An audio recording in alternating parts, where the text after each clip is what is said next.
Hello, hello, hello.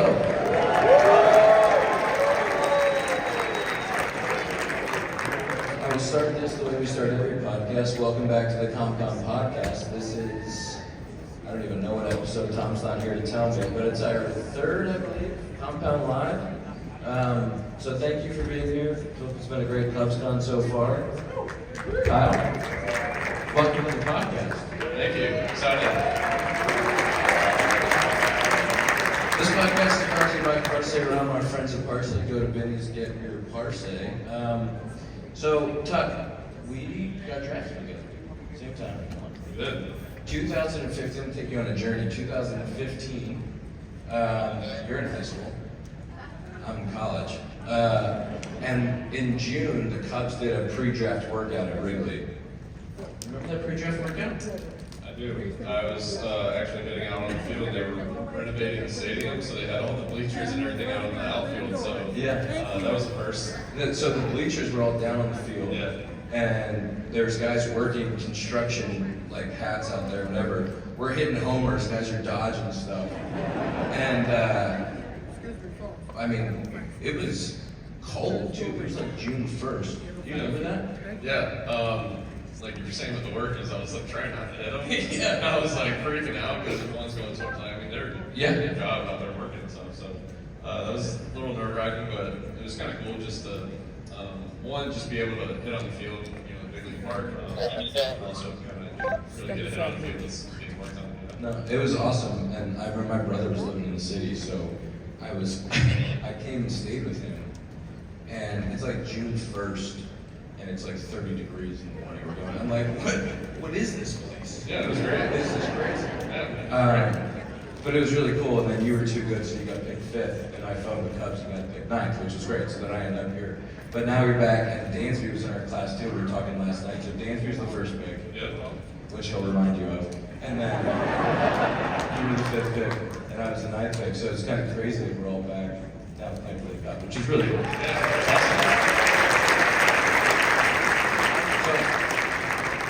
So, I want to talk hitting a little bit. No batting gloves or batting gloves? I'm wearing them now. You're wearing them? Yeah, I don't think I can hit it in the cold without them now. That's so, a good point. I'll be rocking them. Did you like the feeling of no batting gloves, or like your hands were good? I would be a disaster. That's just kind of how it happened. Honestly, I think one day I just broke some batting gloves and just screw it up. Just didn't really wear them anymore. Yeah. And I mean, you know how it goes. Like if you're raking with something, you're just gonna, let it ride. So I just kind of kept doing that, and it worked out.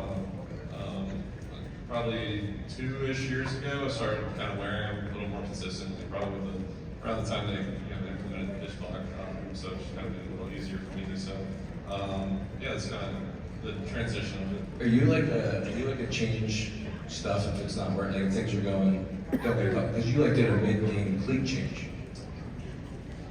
I was struggling with the green cleats. I don't like striking out. I struck out 3 times with them, so I said, no, I gotta get these off. And you just launched them. You're like, not good. Yeah, done. Straight in the trash. Are you like if you're riding, like things are going well, like you're wearing the same stuff every day? Yeah, I mean, you got to. I mean, why change it? I love that. Yeah, you just launch them. Like my favorite thing is like, I'm not afraid to punch 3 times in a game. And like if you bad game, just like see a kid in the stands, like take these batting gloves. I can't even look at them. Right. Yeah. Just like take them out here. Yeah. These are for you now. They're gonna be gone.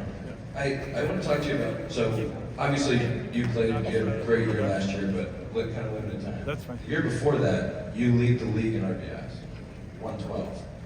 Talk to me about, talk to me about just like driving in runs and producing. You guys had a really good lineup, producing with a lot of dudes, but like hitting the middle lineup and driving in runs is a skill, and I think that's something now with analytics. It's luck because you have more opportunities. It's not luck, it's a skill. So talk to me about like driving in runs and what it takes, what your mindset is, like guys like face listening to out there. Yeah, in terms of RBIs, it's not just me doing all the work. It's not like I had 112 RBIs and I had 112 home runs. I would love that, but I don't know how realistic that is. But I mean, a lot of that is just due to guys in front of me getting on base and either drawing blocks, hit by pitch, singles, doubles, whatever it may be. I kind of credit it to them. Then just getting on base and just giving them the opportunity to come up there and drive some runs across the board. So a lot of that has to do with them. Also me doing my part, just hitting the. Is it a mind, like when you get, obviously guy in third less than 2 outs, right? You're gonna put the ball in play anyway, you can't get that running. Talk about like second base. Is it for you as a lefty? Are you looking to do like damage pull side? Is it more of dependent on the pitcher? Like for me, I know there's a guy in second base and you're talking 1 out. Like it really frees me up to kind of let it into the right side. And then if the situation dictates, staying up the middle or going backside, but it really frees me up that way. And I think for me, like a mindset thing of being excited to get the run in, like, does it change for you at all, or is it something that I'm just gonna go and have my at-bat? For the most part, like the general process of going out there and doing what you want is still there. Kind of like you said, if there's gone second and 1 out, like you would, at the very least, get them over to third. So there is a little bit of that. A lot of the game situation kind of makes the pitcher kind of, switch up their game plan. If there's going to third and 1 out, they're going to try and maybe just strike you out or get your roll over. So you kind of take in a few things into account, but for the most part, I'm just trying to rip a ball in the gap. You barrel it up. I want to hit double. I want to hit double all the time. Worst case, you got double. So can't go wrong with that. You've been to Wrigley, obviously. You ever filled around that brick wall? You ever gone out there and made a brick? Not that.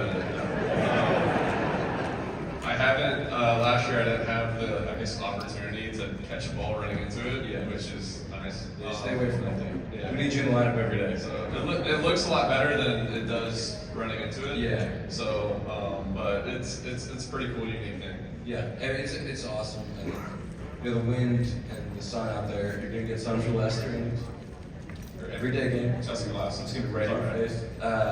But it is unique, and the kind of the right field in Houston is like pretty true. Left field's crazy, but like right field's pretty true. Here you get both of the corners that have kind of the cutout, and it is unique. But is there something that you're most excited for playing at Wrigley?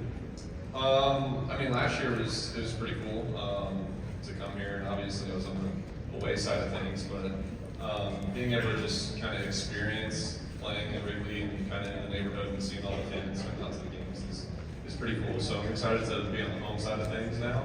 And just honestly, favorite thing's probably just getting ready to go out there and start playing and have everyone cheering. Yeah, have that atmosphere. Yeah, it'd be awesome.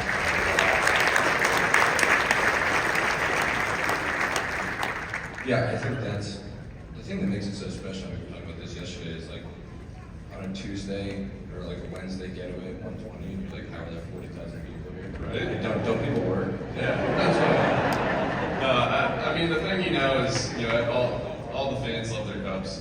They're out there no matter how cold or hot it is, or if it's raining or something.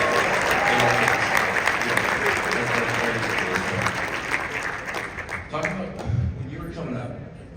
So you came up. We were talking about this district too, because you got like a guy like PCA who's so young. Like you came up at 21 years old. Yep. Like what were your biggest challenges when you get caught up? You're 21 years old. You're still like learning how to be a professional. What was the hardest part of kind of that transition? Obviously there's a difference between playing in minor leagues or college or high school and playing in the big leagues. Everyone kind of knows what they're doing, knows what they need to do to succeed. And you've never played against them before, so you don't know how it's going to go. When I come up and kind of how a lot of guys come up is they don't just jump straight into a full-time starting every single day role like you might be used to in minor leagues. Your whole life, like you play that, like you're the guy your whole life, and then you come up on a really good Houston team, and they're like, "Hey man, you're gonna come off the bench for us." Like, I've never done that. When I came up, when you got Josh Reddick, George Springer, and Mike Brantley out there, it's kind of hard to get everything as a new kid, So that kind of makes it a little tough, just because I never really had to do that. For the most part, you're used to getting everyday at bats and kind of getting used to your 4-ish at bats every single day. Now when you come up and you're getting hits, or playing, a few times per week. Makes it a little tough, but at the same time, you just gotta know your role and kind of make the most of it. Yeah.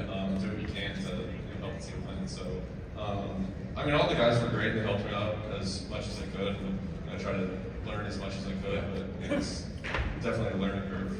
Yeah, and that, like, as a young player, when you want so badly to be in that lineup, and like you want to play every day, and then like you hit a homer, and they're like, "Nice job, man. You're gonna be on the bench tomorrow," Right. and like we'll see you in the second for a pinch hit. You're like, what? Did you home run? Yeah. It was like, no. It makes it a little tough. Yeah, and then you look back, like I look back now, and I'm like, well, yeah, you had Zobrist, you had Schwarber, you had Hayward, you have all these guys who were like playing every day who had great big league careers. Like, yeah, it makes sense. It makes sense why it's so tough to break in.